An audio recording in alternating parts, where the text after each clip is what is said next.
Добар ден, драги гледачи, еве него уште едно издание на Откриени тајни. Јас сум доктор Жарко Костич, мотивацијски тренер за личен развој. Денеска ќе зборувам повторно за тоа како да имаме среќни, како да имаме контрола врз животот, како да се чувствуваме добро, како околината да се чувствува убаво поради тоа што ние постоиме. Денеска ќе зборувам за еден многу стар филозофски концепт кој што потекнува од Аристотел и се вика еудаимонија. Еудаимонија е концепт кој што фактички означува среќен и квалитетен живот базиран на долгорочна цел, посветеност, живење со доблести и исполнување на нашиот потенцијал. Долгорочна цел, доблести, исполнување на нашиот потенцијал преку нешто на кое што се посветуваме како битија. Или да го споредам, еудаимонија е еден концепт, хедонија е спротивниот на некој начин концепт. Хедонија или хедонизам е задоволство базирано на нешто кое што не прави среќни одма. Што и да е, што може човекот да го земе како хедонистичко задоволство. Можеби ќе се искочи некаде со пријатели, можеби ќе ужива човекот нешто кое што му дава краткорочно задоволство сега, нешто кое што му е кејф да го направи. Но еудаимонија е концепт каде што среќата не доаѓа веднаш и одма, туку доаѓа од вложување и заложба за некоја цел која што ни значи, со која што ќе направиме промена не само лично кај нас, него и подобрување на самото општество, подобрување на околината, подобрување на најблиските и така натаму. Се базира исто така на живење преку доблести, значи етика, морал, честност, добробит на околината, не само гледање за нас, него гледање за околината и така натаму. Наједноставен пример, можеби некој човек почнал да вежба и да свири некој инструмент, после многу години вежбање, прави некој концерт, задоволството кој што го добива од публиката и од наградата и аплаузот е фактички чувството на среќа кој што го има или чувството на среќа дека го постигнал тоа што го сакал. Тоа е еудаимонија. Или можеби некој човек има цел да направи нешто кое што е добро, не само за него, него и за општеството, за околината, за фамилијата, и после многу труд и работа е постигнато самото тоа нешто и чувството на задоволство кое што го добиваме во тој момент, тоа е тој концепт на еудаимонија. Секако базирано на доблести, на етика, на честност и на вредности кои што фактички самата душа ние како битија ги имаме. Поради тоа што душата го знае тоа. Ние како духовни битија и знаеме што е тоа што треба да го правиме и знаеме дека не го користиме нашиот потенцијал кога сме во комфорт зоната. Кога човек се наоѓа во комфорт зоната, фактички стагнира, не го користи својот потенцијал и затоа и честопати незадоволен, поради тоа што излагајќи од комфорт зоната он почнува да осознава и да се наоѓа и пронаоѓа себе си. Сум зборувал честопати во претходните емисии дека нашето ја или до формирањето на нашето битие, како луѓе се наоѓа во иднината, се наоѓа во чекорите кои што треба да ги направиме за да ги оствариме целите и да постигнеме нешто кое што е креативно, конструктивно и добро.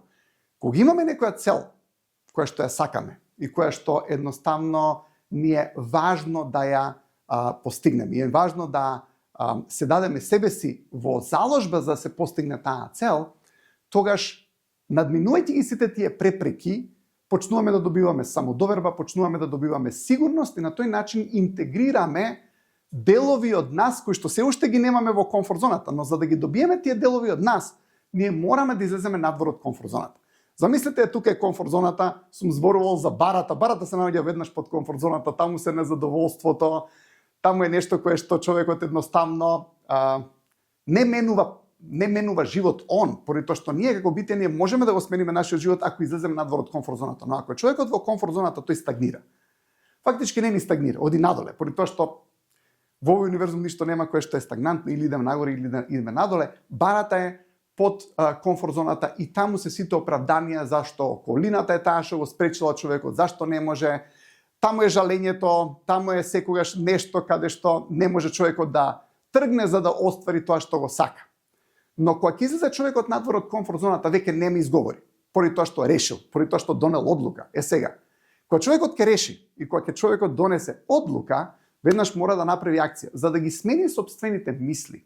Човекот мора да делува брзо од кога ќе донесе одлука, затоа што е она кое што фактички го прави човекот да прави прекомерно размислување, која што обично секогаш оди во насока на изговори да не се направи промената. Сега, ако човекот донесе одлука и акцијата е веднаш до одлуката, тогаш не може да има негативни мисли помеѓу него и помеѓу одлуката. Како човекот почнува да делува базирано на тоа што веќе го испланирал, гледате, он веќе размислил што треба да направи. Размислил дека можеби треба да иде до теретана, треба да почне да се здрави, да се храни здраво, се заложува за некоја цел која што одамно сакал да ја постигне, ги надминува препреките кои што се на патот до таа цел. Гледате, со самото тоа што он има делување, а не мислење, он почнува да ги стишува негативните мисли, поради тоа што негативните мисли се стишуваат кога човекот ќе превземе акција. Но како пак да ја поттикнеме акцијата? За да ја поттикнеме акцијата, ние мораме да се фокусираме на тоа што го сакаме. Знаете, животот е како еден тип на сложувалка. Некојаш кога сме правеле сложувалка некоја, ние од прв пат никогаш не сме ја погодиле формата на сложувалката. Нели обично сложувалката ни доаѓа со еден тип на запис, односно слика, што е тоа што треба да направиме со составните делови од сложувалката.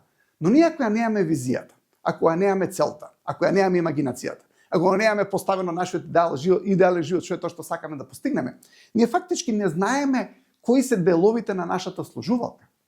Исто е во животот. Да ви дадам пример. Ајде замислиме дека можеби едноставен пример, наједноставен банален пример. Човек сака да купи некој автомобил и има идеја за тој автомобил. Ја знае марката, ја знае бојата, веќе во неговата визија се наоѓа тој автомобил. Гледате што ќе се случи. Веројатно на што ќе се случи во наредната недела дена, затоа што веќе ја осознал таа слика каков автомобил сака, ќе почне да ги приметува сите тие автомобили кои што се наоѓаат во неговата околина. Но зошто почнал баш сега да ги приметува? Поради тоа што се во неговата визија, поради тоа што се во умот. Затоа што креативноста доаѓа од умот. Ако во умот не ја ставиме скицата и сликата, тогаш составните делови на физичкиот универзум немаат логика, затоа што ако ние ставиме ментално визијата и сликата што е тоа што сакаме. Конкретниот пример, човекот сака да купи некое возило, дадена марка, дадена боја, не знам, дадена година, модел. И оно што се случува, тие почнуваат да се појавуваат во неговиот живот. Но тие секогаш биле таму. Гледате, само што он поради тоа што го немал фокусот на тоа нешто конкретно кое што го има визуализирано и го има замислено, он не го приметува тоа нешто како составен дел од неговата слика, само сега тоа е во неговиот физички универзум. Таму е. Гледате, ако ние немаме визијата, ако немаме сликата, тогаш составните делови на мозаикот или на таа сложувалка немаат логика. Но доколку некој човек јасно ја знае својата визија, што сака да постигне, што му е целта, што сака да се вложи, го има овој концепт на еудемонија, каде што сака со неговата заложба да го направи животот подобар, да ја направи Македонија подобра, да ја направи општеството подобро, да направи све нешто кое што околу него подобро. Гледате, кога човек почнува да размислува на тој начин и така, тогаш составните делови околу него имаат логика. Зошто сум баш роден во Македонија? Зошто сум бил во Соединетите држави па сум се вратил тука? Да не имам нешто што треба да го завршам тука како можеби дел од мојата желба и помош на околината и така натаму. Гледате, секој еден човек ако ја направи сопствената слика јасна, зашто е тоа што го сака, за некој долго речен концепт на цел, што е тоа што сака да постигне, не денес за утре, затоа што ако секојаш имаме цел денес за утре, ние немаме стандарден живот. Но ако имаме стандардна цел, која што е долгорочна, на која што ќе се вложиме, која што ни значи, која што кореспондира со нашето битие, која што кореспондира со нашата мисија, која што кореспондира со нашата одговорност. Гледате, одговорноста е одговор на што? Но мора да имаме одговор на нешто кое што ни е зададено или сме си ја задале ние како цел. Ако не имаме визија, ако не имаме цел, одговорот е до кај сме со тоа. Гледате, зборот одговорност има важност. Со други зборови, зборот одговорност значи значење. Значи важно ми е. Значи ако ми е важно дека ќе имам фокус. А ако имам фокус, тогаш ќе имам јаснотија, а таа јаснотија и фокус креира енергија. Затоа што ако човекот ја нема прецизно формулирана неговата цел, ќе му е многу потешко да направи акција. Сега зборував како да дојдеме до акција од кога сме одлучиле. Видите, мораме да имаме јасна цел, мораме да имаме јасна визија, затоа што тој фокус на скицата пред нас, ако имаме јасната скица на сложувалката, тогаш дури и составните делови кои што може би се дел од целиот тој мозаик. Гледате, ние треба да ги склопиме, исто е во животот. Може би човекот почнува да склопува нешто, вика, не ова тоа. Може би работи некоја работа која што воопшто не го прави среќен, нема е работата која што ја сака, го се обидува таа работа да ја склопи во неговиот живот, во неговиот мозаик, вика, не функционира, но 2 години е на работа. Океј, може би ако има храброст и сака да направи промена, ќе рече, ама оваа работа не е дел од мозаикот наречен сопствен живот. Имате ситуации каде што имате можеби некоја девојка било со некој момче или момче било со некоја девојка, едноставно не иде. После даден временски период не иде. Океј, можеби не е дел од мозаикот. Можеби треба да дојде нешто друго кое што е дел од тој мозаик. Или можеби треба да се подобриме ние како битија, па можеби со тоа што го имаме, можеби тоа е дел од мозаикот, но нашата волност, нашата енергија, нашата сила и нашата визија е падната на ниво каде што мозаикот или оваа слика воопшто не мотивира и каде што воопшто не ни значи. Но дел од тој концепт на еудемонија, кој што значи среќа базирана на исполнување на нашиот потенцијал, е и работа на самите себе. Поради тоа што ако човекот работи на сам себе, он почнува да сваќа дека има некоја цел, дека има некоја визија, дека има некоја мисија, каде што е во местото во кое што е. Поради тоа што ако ја немаме пак сликата, гледате, тогаш ништо од околината, како составни делови на мозаикот, ми немаат логика. Исто е како возилово за кое што зборев. Човекот сега знае што точно сака, кој модел на кола, која година и која боја. И она што се случува, почнува да ја приметува секаде во околината. Зошто? Поради тоа што ја приметил во неговиот ум.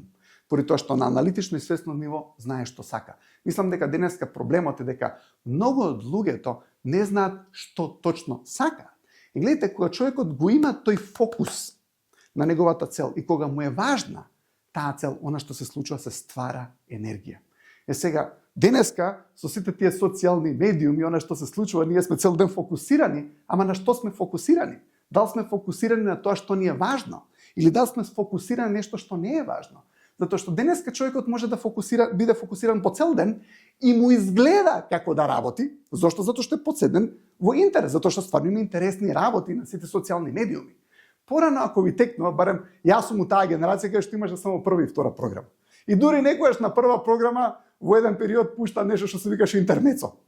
Музичка програма, затоа што премногу беше телевизија и некаде среда ден ќе ни стае едно пола саат, малку да се одмориме од гледање на телевизија, па имаше нешто што се вика интермецо. Помладиве генерации тоа воопшто не го ни знаат. Но зошто беше интересно кога имавме само прва и втора програма? Гледате, прва и втора програма кога имавме, ќе ни станеше досадно. Немавме социјални медиуми, ќе ни станеше досадно. Гледате, кога ќе ти стане досадно, почнуваш да сваќаш дека треба да го зграбчиш денот поради тоа што ти е досадно. Денеска преку сите овие социјални медиуми на човек не може да му дојде да му биде досадно и е цело време фокусиран, ама некогаш на погрешни работи. Не викам дека на социјалните медиуми не можеме да најдеме еден куп богатства и убави информации. Ако ги користиме социјалните медиуми за да добиеме податоци и знаење како да се оствариме нашата цел, која што е базирана на долгорочност, таа еудемонија базирана на цел која што значи, која што има вредност, и ако ги користиме социјалните медиуми за да добиеме информации, за да ја постигнеме таа цел, супер. Но многу често луѓето се по цел ден фокусирани на работи кои што се целосно дефокус, не поврзани со нивната цел, а она што се случува изгледа дека се цел ден фокусирани и заморени од неправење на ништо. Но ние во минатото барем бевме у досада и кога ќе доеш у досада, поради тоа што немаше толку многу забава, сваќаш дека треба нешто да направиш. И ако ви текна, нели, порано родителите ќе кажеа, деца, заиграјте се. Заиграјте се. Денеска тој глагол заиграјте се, не знам и дал помладите генерации го знаат значењето, поради тоа што они се заиграни од се она што е пред нив.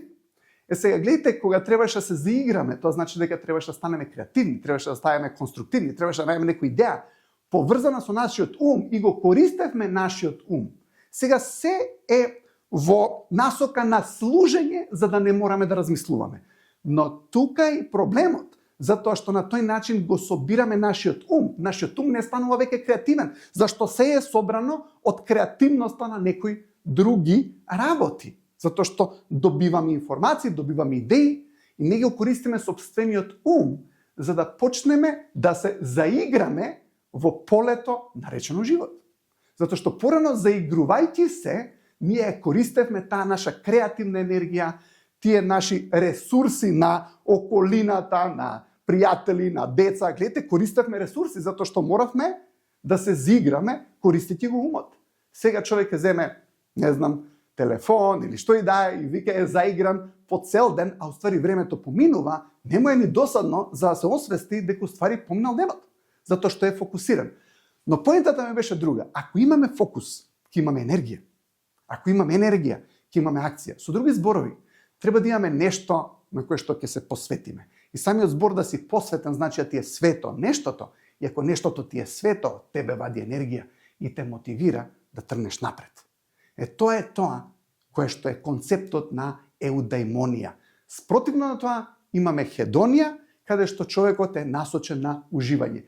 И можеби тука соодветно да го дадам уште еднаш примерот кој што го спомнав во некоја претходна емисија, за тоа дека многу ретко да видам луѓе кои што кампуваат и да се жалат од одморот. Сте виделе кампер кој што се жали од одмор? Не. Затоа што он има креативно делување таму. Еден тип на еудаимонија е. Сака се направи приколката, па да си направи, не знам, решо, па тука ќе си готви, па ќе си исчистат, па ќе си отворат шаторот, па ќе отиде некој 6-7 саат бајле да фати место за на плажа и тоа лежи на песок. И некој ќе отиде во all inclusive хотел, 5-6 звезди хотел, и пак ќе најде некоја мана, затоа што премногу е на дај. Овој што е камперов, он вика креирам. Он ја разубавува околината. Околината му е дадена каква што му е. Веројатно и со самиот став он е тргнат дека ќе му биде убаво, поради тоа што ставот има многу голема улога во сето тоа. И кога човек ќе отиде да му биде убаво со став дека кампот, со кампување ќе си помине најубаво и си поминува стварно најубаво.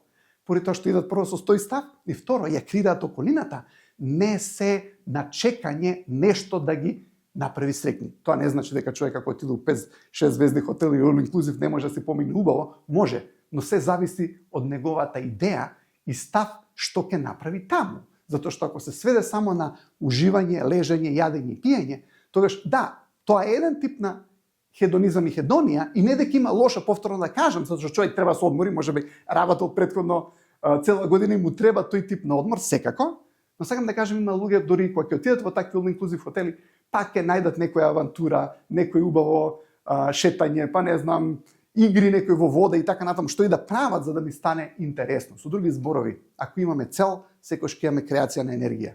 Ама ако имаме долгорочна цел на која што сме посветени, не денес за утре, него со години, тогаш почнуваме да владееме живот, да го контролираме животот.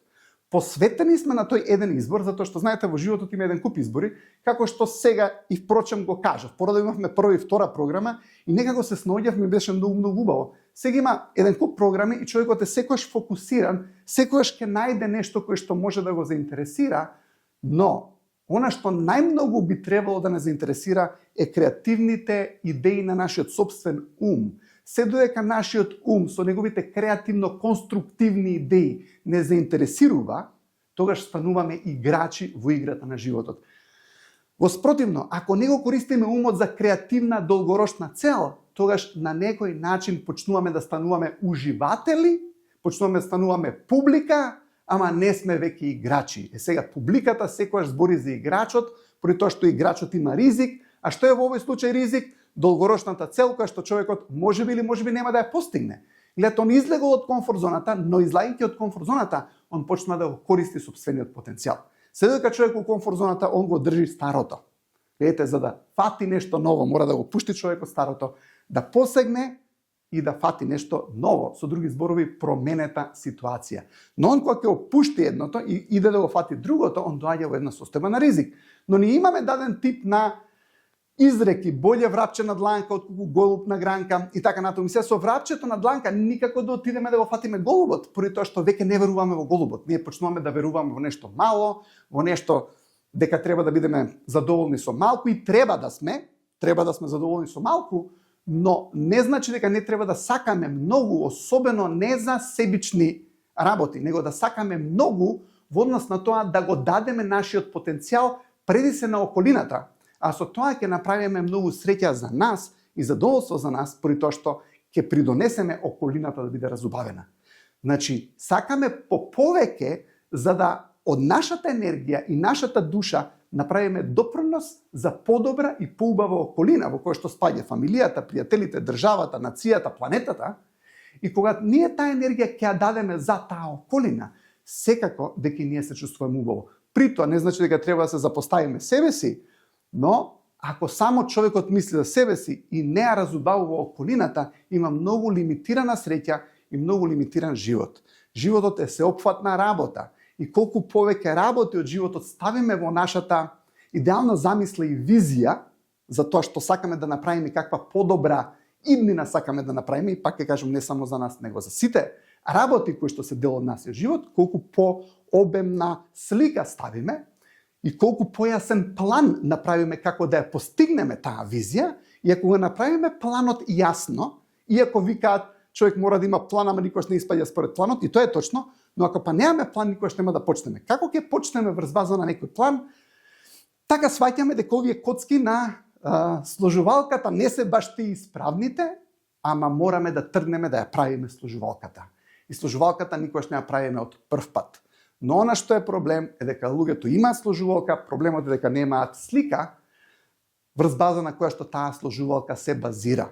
Затоа е многу важно да не забораваме на креативните способности на нашиот ум. И кога имаме цел која што ни значи, цел која што ја сакаме, тогаш сваќаме дека имаме многу ресурси околу нас за да ја постигнеме таа цел. Во спротивно, ако немаме визијата, не знаеме зашто сме тука и фактички сите тие ресурси кои што се околу нас значени стануваат незначени. Зошто? Поради тоа што важноста на целта и визијата, одговорноста да ја постигнеме таа визија и таа цел, ја немаме.